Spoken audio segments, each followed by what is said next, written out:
Кыздарда канчалык бар ошол намыс биздин кыздарда? Силер жаман дей берсеңер жаман боло берет да. Эгер жакшы деп эметсеңер жакшы болот. Намыс канча процент анан канча депчи, яны эч ким эсептебейт да мындайчы, ал адам өзүнөн эле көрүнөт мындай элечи. Эч ким мынча процент деп айта албайт. Намустуу кыздар көппү же азбы? Эми эч ким билбейт аны көппү. Мисалы үчүн карап туруп айта албайсың да. Сен көз карашың боюнча кандай? Мен биякта окуйм да турабы. Карашым боюнча нормально да бияктыкычы, өзүбүздүкүчү. Биякта баары бири-бирин тааныйт, билет. Бия 72 жакшы да, мисалы үчүн кыздар да, балдары да. Намыс бар. Намысчы адамчы мындай тили жаман болот да, эгерде мындай кичинекей бала болсо деле чоң бала келип намысына тийип койсочу, ал бала адам кылбаган эмени кылып өлтүрүп коюшу да мүмкүн да, анчы бул.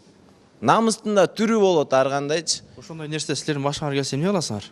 Мисалы үчүн ар кандай случай болот да, намыстанып кеткенде бул адам өзүнө өзү жооп бере албай калат да ужечи. Ким жооп берет? Мындай билбейм эми ким жооп берет, бирок мындай кылбаган ишти кылып ийесиң да, мындай менде болгондо андайчы мисалы үчүн. Мындай отурганда аябай башты же эметип салгандачы, мындай карман албай чыгып кетесиң же мындай бир моментте ыйлагың келет, бирок жиниң дагы келет да, ошондойчу бир башкача сезим болот да.